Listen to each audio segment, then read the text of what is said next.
মূল পরিচয় হলো যে সমাজের ন্যায় বিচার থাকবে, দুষ্টের দমন এবং শিষ্টের পালনের ব্যবস্থা থাকবে। আমরা দৃঢ়ভাবে প্রতিশ্রুতিবদ্ধ যে আসামিদের অধিকার সম্পূর্ণভাবে রক্ষা করা হবে এবং এই প্রক্রিয়ার প্রতিটি ধাপ জনসাধারণের জন্য উন্মুক্ত থাকবে।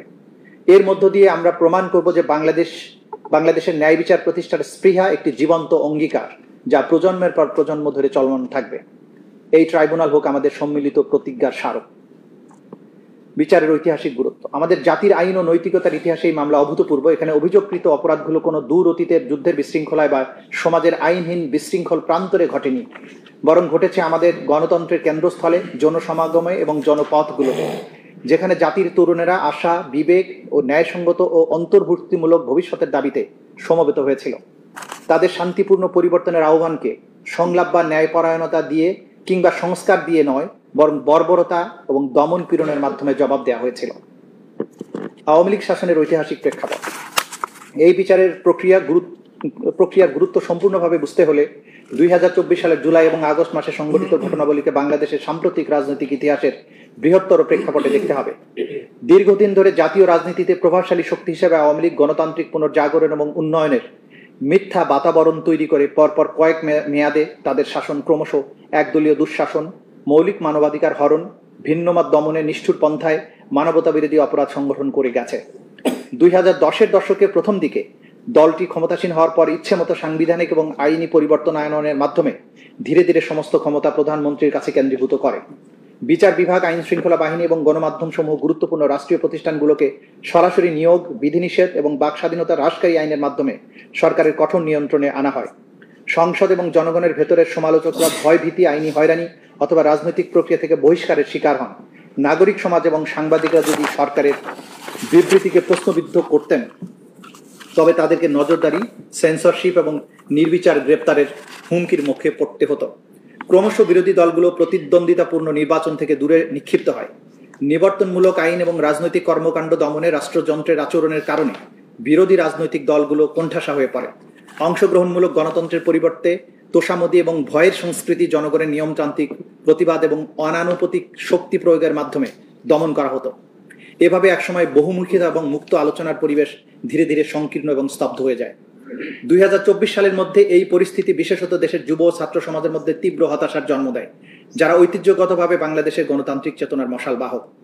অধিকতর স্বচ্ছতা, একাডেমিক স্বাধীনতা, শান্তিপূর্ণ প্রতিবাদের অধিকারের দাবিতে তাদের আন্দোলন ধীরে ধীরে গতি পায় এবং শেষ পর্যন্ত জুলাই এবং আগস্ট মাসের গণবিক্ষোভ একটি অবিস্মরণীয় বিপ্লবে রূপান্তরিত হয়ে স্বৈরশাসককে দেশ থেকে পালাতে বাধ্য করে। মহাকাব্যিক এই বিপ্লবের মাধ্যমে বাংলাদেশে পুনরায় একটি ন্যায়ভিত্তিক, সমৃদ্ধি ও স্বপ্নে পরিপূর্ণ রাষ্ট্র গঠনের সুযোগ সৃষ্টি হয়েছে। আসামিদের বিরুদ্ধে আনিত অভিযোগসমূহ। এই মামলায় 3 জন আসামি, শেখ হাসিনা, আসাদুজ্জামান খান কামাল এবং চৌধুরী আব্দুল্লাহ মামুন। প্রসিকিউশনের মামলার মূল ভিত্তি হল প্রত্যক্ষ প্রমাণের অপ্রতিরোধ্য শক্তি, সাবেক প্রধানমন্ত্রীর নিজের বক্তব্য, রেকর্ডকৃত অডিও এবং বিভিন্ন স্পষ্ট দিক নির্দেশনা যা তিনি ওই সংকটকালীন দিনগুলোতে দিয়েছেন। এগুলো কোনো পরোক্ষ প্রমাণ নয়, বরং অকাট্য এবং প্রত্যক্ষ প্রমাণ, যা সরকারের সর্বোচ্চ পর্যায়ে উদ্দেশ্য ও পরিকল্পনার এক বিরল এবং গোপন জানালা উন্মোচন করে। প্রসিকিউশন মনে করে এইসব নথি এবং অডিও প্রমাণ, সাবেক প্রধানমন্ত্রীর কার্যালয় থেকে প্রদত্ত বক্তব্য, নির্দেশনা এবং যোগাযোগ মামলাটিকে শক্ত ভিত্তি দেবে এবং আসামিদের কমন রেসপন্সিবিলিটি অকাট্যভাবে প্রমাণ করবে। শেখ হাসিনার একটি নির্দেশের ভাষা ছিল এরকম। শেখ হাসিনা বলছেন, দরকার নাই, ওটা দরকার নাই, আমি সেনা প্রধানের সাথে কথা বলেছি, ওরা রেডি থাকবে, ঠিক আছে।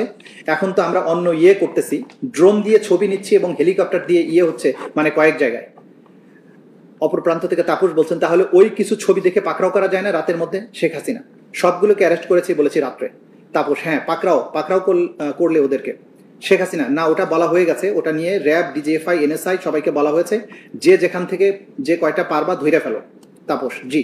শেখ হাসিনা, ওটা বলা আছে, আর যেখানে গ্যাদারিং দেখবে সেখানে এখন উপর থেকে করাচ্ছি, অলরেডি শুরু হয়েছে কয়েক জায়গায়। তাপস, জি। শেখ হাসিনা, হয়ে গেছে। তাপস, জি জি, মোহাম্মদপুর থানার দিকে মনে হয় ওরা যাচ্ছে, একটা আমাকে স্বরাষ্ট্রমন্ত্রী বলল। শেখ হাসিনা, মোহাম্মদপুর থানার দিকে? তাপস, হ্যাঁ। শেখ হাসিনা, ওখানে পাঠিয়ে দিই র্যাব রে। তাপস, জি, তাহলে আপনার নির্দেশনা লাগবে। উনি এখনো হ্যাঁ। শেখ হাসিনা, আমার নির্দেশনা দেওয়া আছে, ওপেন নির্দেশনা দিয়ে দিছি, এখন লিথাল ওয়েপন ব্যবহার করবে, যেখানে পাবে সোজা গুলি করবে।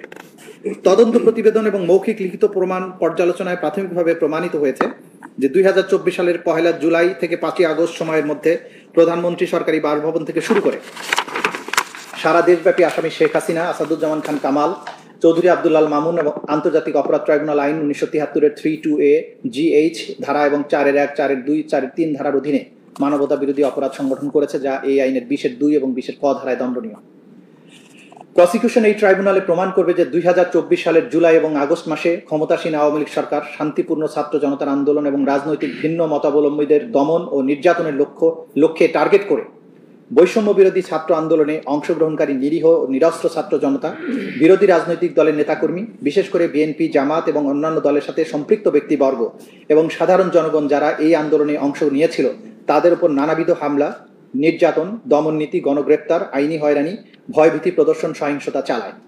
আন্দোলনের সমর্থক চিকিৎসক, আইনজীবী, সাংবাদিক, মানবাধিকার কর্মী, শিক্ষাবিদ, অনলাইন সমালোচক, সাধারণ নাগরিকরা এই দমন পীড়ন এবং গ্রেপ্তার ও হয়রানির শিকার হন।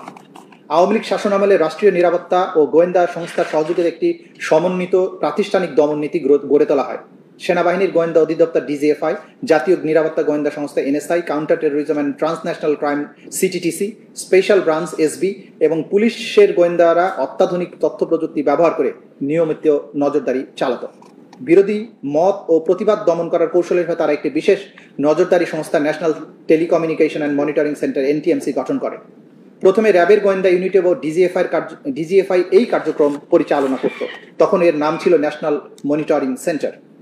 বাইরে থেকে এই প্রতিষ্ঠান অপরাধ শনাক্তের জন্য বৈধ নজরদারি চালায় বলে দাবি করলেও গোপনে এটি ব্যবহার করা হতো বিরোধী রাজনৈতিক নেতৃবৃন্দ, ভিন্ন মতাবলম্বী এবং সরকারের অবৈধ কর্মকাণ্ড প্রকাশকারী ব্যক্তিদের উপর নজরদারির জন্য। বিশেষত জুলাই আগস্টের গণ অভ্যুত্থানের সময় ড্রোন, ফোনে আড়ি পাতা, লোকেশন ট্র্যাকিং প্রযুক্তি ব্যবহার করে প্রতিবাদকারীদের শনাক্ত করা হয়, দমনমূলক ব্যবস্থা নেওয়া হয়। পাশাপাশি আওয়ামী লীগ ও তার সহযোগী সংগঠন ছাত্রলীগ, যুবলীগ স্থানীয় পর্যায়ে সশস্ত্র ক্যাডার নিয়োগ করে আন্দোলনকারীদের চিহ্নিত করে। এসব গোয়েন্দা তথ্যের ভিত্তিতে আইন শৃঙ্খলা বাহিনী, বিশেষ করে পুলিশ ও র্যাব দমন অভিযান, গ্রেপ্তার, সহিংস হামলা চালায়। এইসব কর্মসূচি সরাসরি তৎকালীন ফ্যাসিবাদী প্রধানমন্ত্রী শেখ হাসিনার সরাসরি নির্দেশে এবং তখনকার সড়ক পরিবহন ও সেতু মন্ত্রী ওবায়দুল কাদের, স্বরাষ্ট্রমন্ত্রী আসাদুজ্জামান খান কামাল, তৎকালীন আইজিপি চৌধুরী আব্দুল্লাল মামুন এবং অন্যান্য রাজনৈতিক নেতা, প্রশাসনিক কর্মকর্তা, তাদের অধীনস্থ কর্মকর্তা এবং নিরাপত্তা বাহিনীর মাধ্যমে কার্যকর করা হয়। তৎকালীন আওয়ামী লীগ সরকার রাষ্ট্রযন্ত্রের পূর্ণ শক্তি ব্যবহার করে শান্তিপূর্ণ আন্দোলনের বিরুদ্ধে নজিরবিহীন দমন অভিযান চালায়।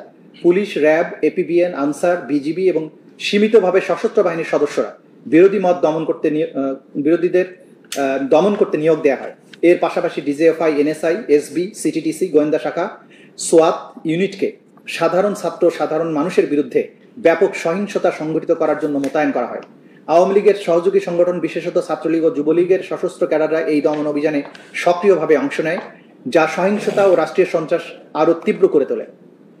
2024 সালের 1 জুলাই থেকে 15 আগস্ট পর্যন্ত সময়ে রাষ্ট্রীয় নিরাপত্তা বাহিনী এবং শাসক দলের সশস্ত্র ক্যাডারদের হাতে 15 আগস্ট 5 আগস্ট শাসক দলের সশস্ত্র ক্যাডারদের হাতে আনুমানিক 1400-এর বেশি মানুষ নিহত হয়।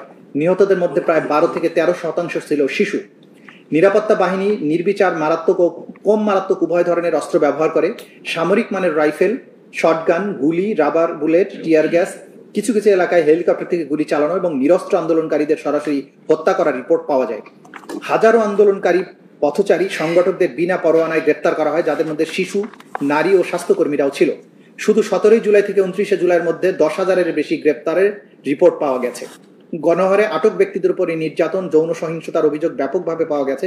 DGFI, DB সহ গোয়েন্দা সংস্থাগুলো ছাত্র নেতাদের গুম করার সঙ্গে জড়িত ছিল বলে অভিযোগ রয়েছে।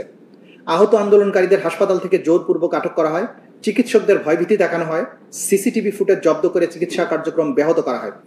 নারী আন্দোলনকারীদের ধর্ষণের হুমকি, শারীরিক নিপীড়ন, সামাজিক হেনস্থার শিকার হতে হয়।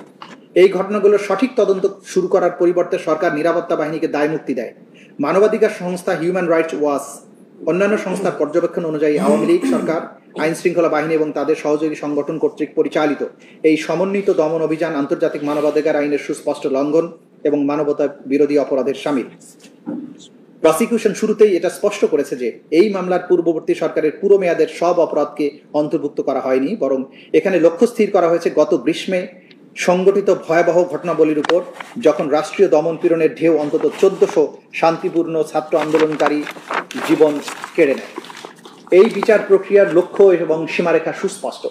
আমরা জুলাই অগাস্ট 2024 সালের গণ অভ্যুত্থানের সেই সব ভুক্তভোগীদের জন্য ন্যায় বিচার চাই যাদের জীবন ও স্বপ্ন এই সহিংসতার কারণে নির্মমভাবে ধ্বংস হয়ে গেছে। প্রসিকিউশন 11টি প্রতীকী ঘটনার উপর তার মামলা কেন্দ্রীভূত করবে, যেগুলো অত্যন্ত নিখুঁতভাবে বাছাই করা হয়েছে যাতে আন্তর্জাতিক আইনে স্বীকৃত মানবতা বিরোধী অপরাধের প্রতিটি উপাদান প্রমাণিত হয়।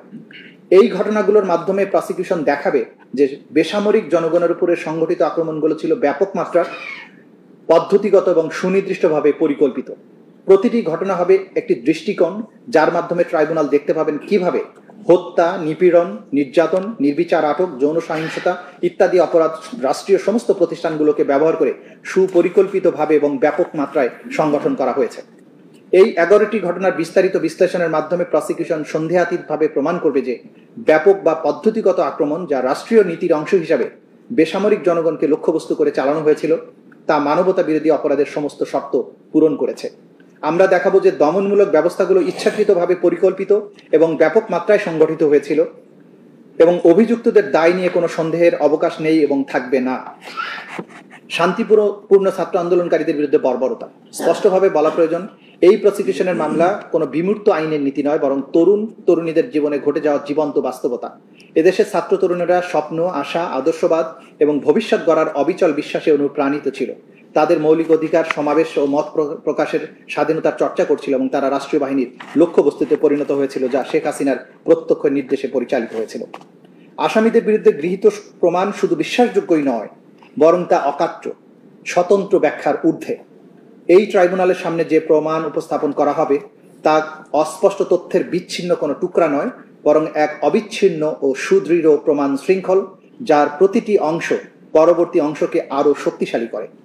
এই প্রমাণের সার্বিকতা, চাক্ষুষ সাক্ষ্য, ডিজিটাল রেকর্ড, সরকারি যোগাযোগ এবং ফরেনসিক প্রতিবেদন এতটাই স্পষ্ট এবং শক্তিশালী যে এতে কোনো সন্দেহের অবকাশ নেই। এই নিঃসন্দেহ এবং অকাট্য প্রমাণই সন্দেহাতীতভাবে প্রমাণ করবে শেখ হাসিনার অপরাধ এবং সহ আসামিদের দায়বদ্ধতা। প্রধান প্রমাণাবলী যেগুলো আমরা এই ট্রাইব্যুনালের সামনে উপস্থাপন করব সেগুলো হচ্ছে চাক্ষুষ সাক্ষ্য। বহু ছাত্র, শিক্ষক এবং প্রত্যক্ষদর্শী সাক্ষ্য দেবেন যে আইন শৃঙ্খলা রক্ষাকারী বাহিনীর সমন্বিত অভিযানে কিভাবে শান্তিপূর্ণ সমাবেশে অতিরিক্ত শক্তি প্রয়োগ করা হয়। তাদের বর্ণনায় স্পষ্টভাবে দেখা যাবে যে লাইভ গুলি, টিয়ার গ্যাস, শারীরিক নির্যাতনের মাধ্যমে দমনপীড়ন চালানো হয়েছে এবং এই কর্মকাণ্ডের নির্দেশ উচ্চ পর্যায় থেকে এসেছে। সরকারি যোগাযোগ, প্রধানমন্ত্রীর কার্যালয় ও মন্ত্রিসভার বৈঠক থেকে প্রেরিত নির্দেশনাবলী যা ডিজিটাল ফরেনসিকের মাধ্যমে প্রমাণিত হয়েছে সেগুলো উপস্থাপন করা হবে। এই নথিগুলো প্রমাণ করবে যে জনগণকে দমন এবং সমাবেশ ভাঙার নির্দেশ এবং মারণাস্ত্র, হেলিকপ্টার, ড্রোন ব্যবহার করে বিক্ষোভকারীদের হত্যার নির্দেশ সরাসরি শেখ হাসিনা কর্তৃক এবং তার অনুমোদনে দেয়া হয়েছিল। ডিজিটাল প্রমাণ, ক্যামেরা, মোবাইল ফোন, সিসিটিভিতে ধারণ করা ভিডিও, ছবি প্রমাণ করবে যে নিরস্ত্র ও শান্তিপূর্ণ আন্দোলনকারীদের উপর কিভাবে আইন শৃঙ্খলা বাহিনী প্রাণঘাতী অস্ত্র শক্তি ব্যবহার করেছে। মেটাডেটা এবং টাইম স্ট্যাম্প ঘটনাক্রম প্রমাণ করবে কোন বাহিনী কবে, কোথায়, কিভাবে অপরাধ সংগঠন করেছে।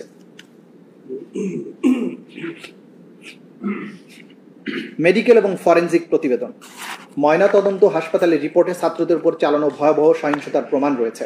ক্ষত এবং আঘাতের ধরন নির্দেশ করে এগুলো রাষ্ট্রীয় বাহিনীর কার্যকলাপের সঙ্গে সরাসরি সম্পর্কযুক্ত।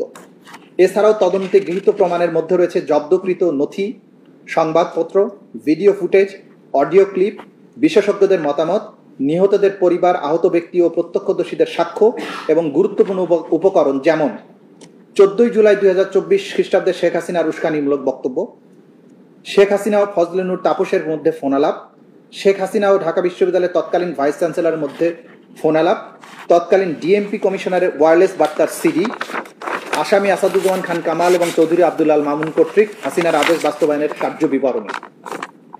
তদন্তে প্রমাণিত হয়েছে যে তৎকালীন প্রধানমন্ত্রী শেখ হাসিনা, তৎকালীন স্বরাষ্ট্রমন্ত্রী আসাদুজ্জামান খান কামাল, তৎকালীন আইজিপি চৌধুরী আব্দুল আল মামুন 2024 সালের 1 জুলাই থেকে 5 আগস্ট পর্যন্ত সময়ে ইচ্ছাকৃতভাবে এবং সম্পূর্ণ জ্ঞাতসারে শান্তিপূর্ণ, নিরীহ এবং নিরস্ত্র ছাত্রদের বিরুদ্ধে দেশব্যাপী ব্যাপক মাত্রায় ও পদ্ধতিগত ওয়াইড স্প্রেড অ্যান্ড সিস্টেম্যাটিক হামলা চালায়। এর মধ্যে ছিল প্রাণঘাতী অস্ত্র, হেলিকপ্টার, ড্রোন এবং অন্যান্য মারণাস্ত্রের ব্যবহার, উস্কানি, ষড়যন্ত্র ও পরিকল্পিতভাবে ছাত্র আন্দোলন দমন, 1400-এর বেশি মানুষকে হত্যার চেষ্টা, হাজারো ছাত্রকে গুরুতর আহত ও পঙ্গু করা, বেআইনি আটক, নির্যাতন, মিথ্যা মামলা, অপহরণ, মৃত ও আহতদের পুড়িয়ে ফেলা, চিকিৎসা সেবা বাধাগ্রস্ত করা, জানাজা ও দাফন প্রতিরোধ করা, চিকিৎসকদের উপরে চাপ সৃষ্টি করে মৃত্যুর কারণ বিকৃত করা, অজ্ঞাত লাশ হিসেবে দাফন বাধ্য করা, জোরপূর্বক স্বীকারোক্তি আদায়, হাসপাতালে আহতদের উপর পুনরায় হামলা, নারী আন্দোলনকারীদের উপরে যৌন সহিংসতা। আসামিদের দায়বদ্ধতা। তৎকালীন সময়ে আসামি শেখ হাসিনা ছিলেন বাংলাদেশের প্রধানমন্ত্রী, নির্বাহী বিভাগের প্রধান, আওয়ামী লীগের সভাপতি এবং 14 দলীয় জোটের নেত্রী। ফলে সমস্ত ক্ষমতা ও কর্তৃত্বের কেন্দ্রবিন্দুতে ছিলেন তিনি। একনায়কতান্ত্রিক শাসক হিসেবে তিনি এককভাবে সব গুরুত্বপূর্ণ সিদ্ধান্ত নিতেন। তার অধীনস্থ কর্মকর্তারা রাজনৈতিক ও প্রশাসনিকভাবে তার নির্দেশ বাস্তবায়নে সর্বদা আগ্রহী ছিলেন। জুলাই আন্দোলনের সময় সংগঠিত মানবতা বিরোধী অপরাধগুলোর একমাত্র উদ্দেশ্য ছিল শেখ হাসিনার ক্ষমতা ধরে রাখা। তিনি ছিলেন এই সমস্ত অপরাধের কেন্দ্রবিন্দু বা নিউক্লিয়াস। অন্যান্য আসামিরা তার অধীনে থেকে বুঝতেন যে শেখ হাসিনার ক্ষমতায় থাকার উপরই তাদের নিরাপত্তা এবং পুরস্কার নির্ভর করছে। আসামি আসাদুজ্জামান খান কামাল স্বরাষ্ট্রমন্ত্রী হিসেবে ছিলেন আওয়ামী লীগের একজন সিনিয়র নেতা এবং নীতি নির্ধারক এবং কথিত গ্যাং অফ 4 এর সদস্য। আন্দোলন দমনের সমস্ত সিদ্ধান্ত তার ধানমন্ডির বাসভবনে অনুষ্ঠিত কোর কমিটি থেকে নেওয়া হতো। তিনি দেশের আইন শৃঙ্খলা রক্ষাকারী বাহিনীর পূর্ণ নিয়ন্ত্রণে ছিলেন। আসামি চৌধুরী আব্দুল্লাহ মামুন তৎকালীন আইজিপি, স্বরাষ্ট্রমন্ত্রীর একনিষ্ঠ সহযোগী হিসাবে আইন শৃঙ্খলা বাহিনীর প্রত্যক্ষ নিয়ন্ত্রক ছিলেন। তিনি আসাদুজ্জামান খান কামাল নিজেরা উপস্থিত থেকে নিরস্ত্র ছাত্র সাধারণ মানুষের উপরে নির্বিচার গুলি চালানোর নির্দেশ বাস্তবায়ন করা হচ্ছে কিনা তা তদারকি করতেন।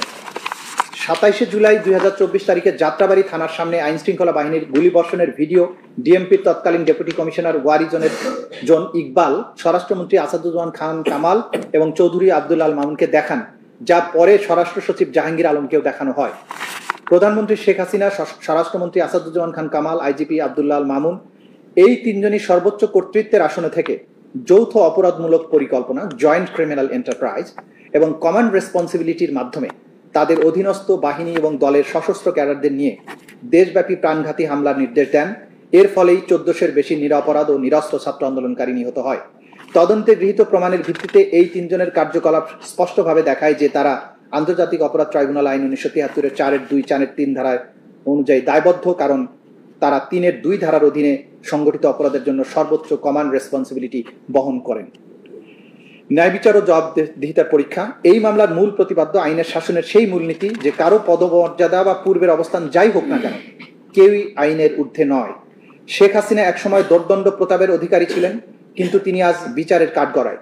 এটি একটি শক্ত বার্তা দেয় যে জবাবদিহিতা কোনো স্বেচ্ছাধীন বিষয় নয় এবং দায় মুক্তি কোনোভাবেই সহ্য করা হবে না। এই মামলা আমাদের জাতির আইন ও নৈতিকতার ইতিহাসে নজিরবিহীন। যুদ্ধ বা বিশৃঙ্খলার সময়ে সংগঠিত অপরাধের বিপরীতে এই অভিযোগগুলো দেশের গণতন্ত্রের কেন্দ্রস্থলে সংগঠিত ভয়াবহ ক্ষমতার অপব্যবহারের উপরে কেন্দ্রীভূত, যেখানে নাগরিকরা, বিশেষত ছাত্ররা শান্তিপূর্ণভাবে উন্নত ভবিষ্যতের প্রত্যাশায় রাজপথে শান্তিপূর্ণ বিক্ষোভে নেমেছিল। প্রসিকিউশনের মূল অভিযোগের কেন্দ্রে রয়েছে শান্তিপূর্ণ বিক্ষোভে অংশ নেওয়া ছাত্রদের বিরুদ্ধে সংগঠিত ভয়াবহ অপরাধ, যেসব ছাত্র জাতির বিবেক ও আকাঙ্ক্ষার প্রতীক। এই মামলা সমাবেশ, মত প্রকাশ, শান্তিপূর্ণ প্রতিবাদের অধিকারের মৌলিক গুরুত্বকে তুলে ধরে। যখন রাষ্ট্রীয় কর্মকর্তারা বিশেষ করে সর্বোচ্চ পদ থেকে এই অধিকার লঙ্ঘন করে, তখন তা গণতন্ত্র এবং আইনের শাসনের গুরুতর ভাঙনকে নির্দেশ করে। এই বিচার অতীতের হিসাব মেটানো নয়, এটি বিচার ব্যবস্থার জন্য জনগণের আস্থা পুনঃস্থাপনের একটি প্রক্রিয়া। সবচেয়ে ক্ষমতাবান ব্যক্তিদেরও জবাবদিহিতার আওতায় এনে ট্রাইব্যুনাল প্রমাণ করতে পারে যে ন্যায় বিচার নিরপেক্ষ, দৃঢ় এবং অনিবার্য। শেখ হাসিনা অভিযুক্ত হলেও এই বিচার প্রক্রিয়া তাকে এবং তার 2 সহ আসামিকে ন্যায়সঙ্গত বিচার নিশ্চিত করবে এবং বিচার জাতীয় আন্তর্জাতিক স্ট্যান্ডার্ড মেনে পরিচালিত হবে। এর ফলে ন্যায় বিচারের নীতির প্রতি অঙ্গীকার আরও সুদৃঢ় হবে। সবশেষে এই মামলা প্রজন্মের পর প্রজন্ম ধরে মানবাধিকার, গণতন্ত্র, ন্যায় বিচারের পক্ষে এক অটল সংগ্রামের সাক্ষ্য হয়ে থাকবে। এটি হবে জাতির নৈতিক এবং আইনি অগ্রগতির এক মানদণ্ড এবং সেই সব দেশের জন্য আলোকবর্তিকা যারা জবাবদিহিতা ও ন্যায় বিচার নিশ্চিত করার ক্ষেত্রে চ্যালেঞ্জের মুখোমুখি। এই মামলাটি শুধুমাত্র নির্দিষ্ট অভিযোগের নিষ্পত্তির জন্যই গুরুত্বপূর্ণ নয়, বরং ন্যায় বিচার, গণতন্ত্র ও মানবিক মর্যাদার সেই মূল্যবোধকে প্রতিষ্ঠার জন্য গুরুত্বপূর্ণ, যা জাতীয় ও আন্তর্জাতিক আইনের কেন্দ্রবিন্দু। নুরেমবার্গ ট্রায়ালে বিচারপতি রবার্ট এইচ জ্যাকসন এই বলে সতর্ক করেছিলেন যে the ultimate step in avoiding periodic wars which are inevitable in a system of international lawlessness is to make statesmen responsible to law. The wrongs which we seek to condemn and punish have been so calculated, so malignant, and so devastating that civilization cannot tolerate their being ignored because it can